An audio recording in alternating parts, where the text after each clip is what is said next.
بسم اللہ الرحمن الرحیم۔ مرد اول مرد احوال ہو گئے، واہ گھوڑے۔ کہیے اس سرخی کا مطلب آپ سمجھے؟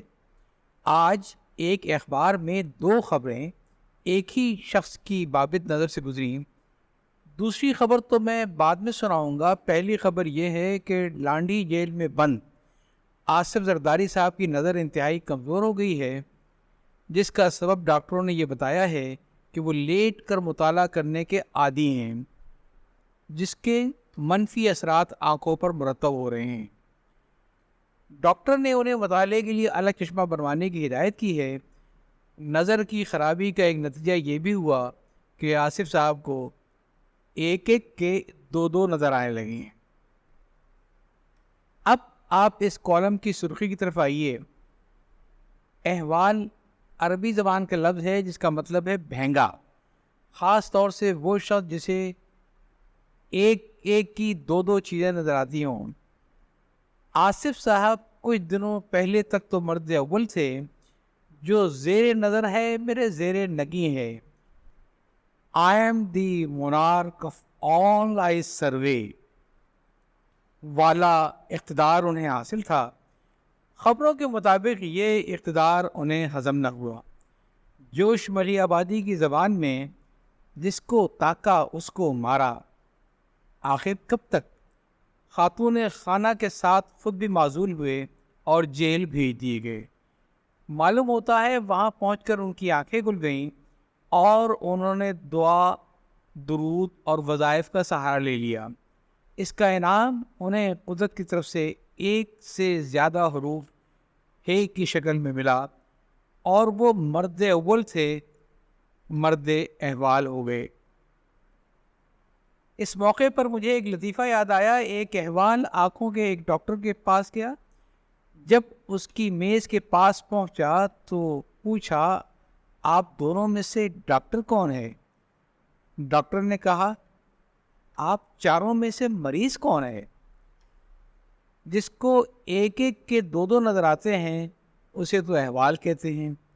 معلوم نہیں اسے کیا کہتے ہیں جسے ایک ایک کے چار نظر آتے ہیں۔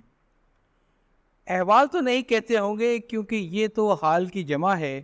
یہ الگ بات ہے کہ جو احوال ہو گیا اس کا تو حال، ماضی، مستقبل سب خطرے میں پڑ گیا۔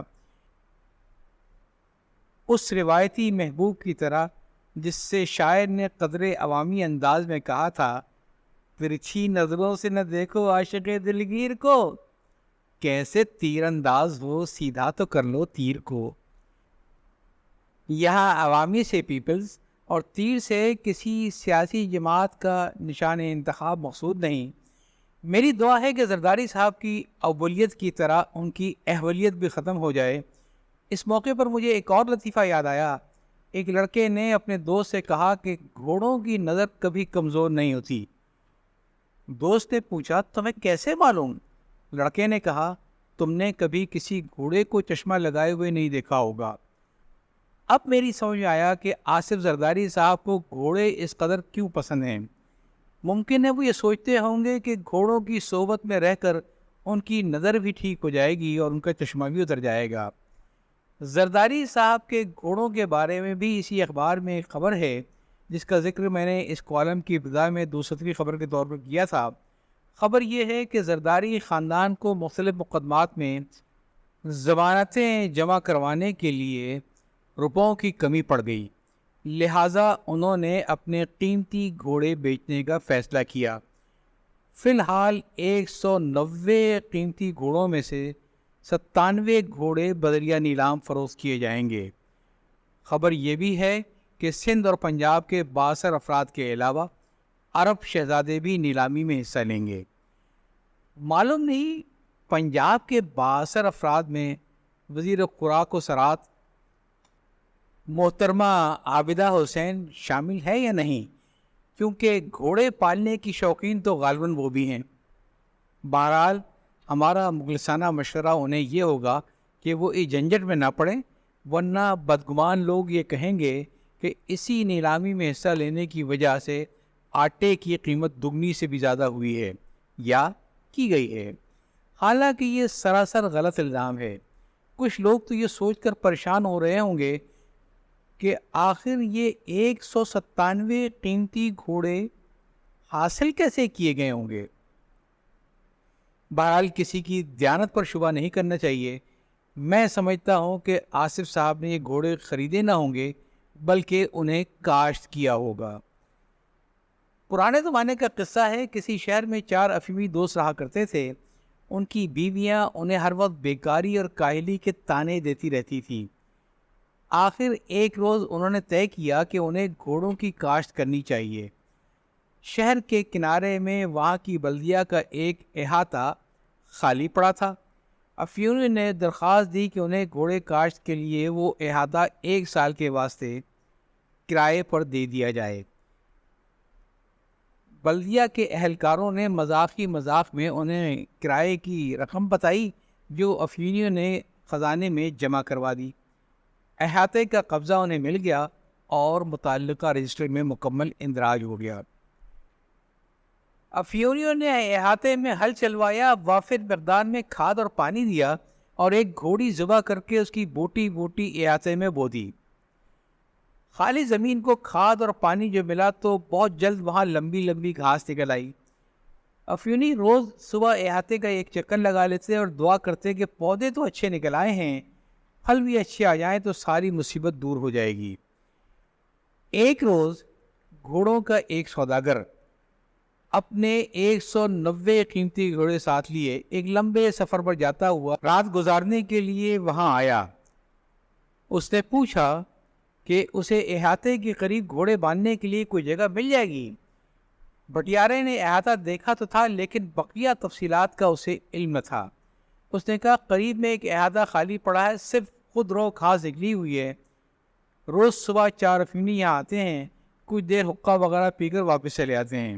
آپ گھوڑے وہی بند کر دیجئے، اگر کوئی اعتراض کرے گا تو آپ 1 روپے دے دیجئے گا۔ رات خاصی گزر چکی تھی، گھوڑے بے آرام ہو رہے تھے۔ سوداگر گھوڑے وہاں باندھ کر سرائے میں آ کر سو گیا۔ صبح سویرے افیونی آئے، احاطے کے قریب گھوڑوں کی ہنہنانے کی آوازیں سنی تو خوشی کے مارے دیوانے ہو گئے۔ اندر آ کر پھاٹک بند کر کے تالا لگا لیا۔ تھوڑی دیر بعد سوداگر آیا، پھاٹک کھٹکھٹایا۔ اندر سے افیونی نے پوچھا کون؟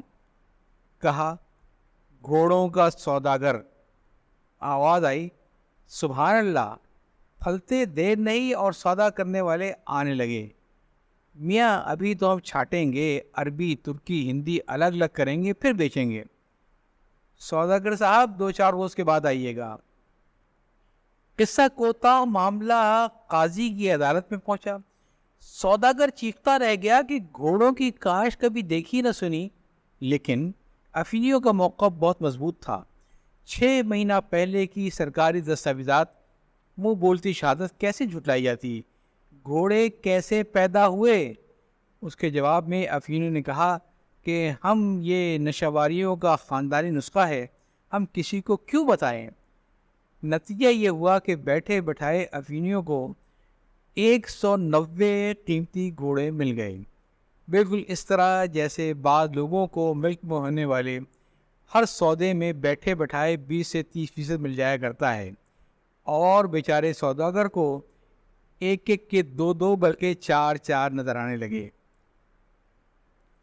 زرداری خاندان والوں کو چاہیے کہ وہ نیلام کے لیے گھوڑے باہر نکالتے وقت محتاط رہیں، کہیں ایسا نہ ہو کہ راستے میں کوئی افیونی ٹکر جائیں اور ہارس ٹریڈنگ ہارس جیکنگ میں تبدیل ہو جائے۔ یہاں دن رات سڑکوں پر یہی ہوتا رہتا ہے۔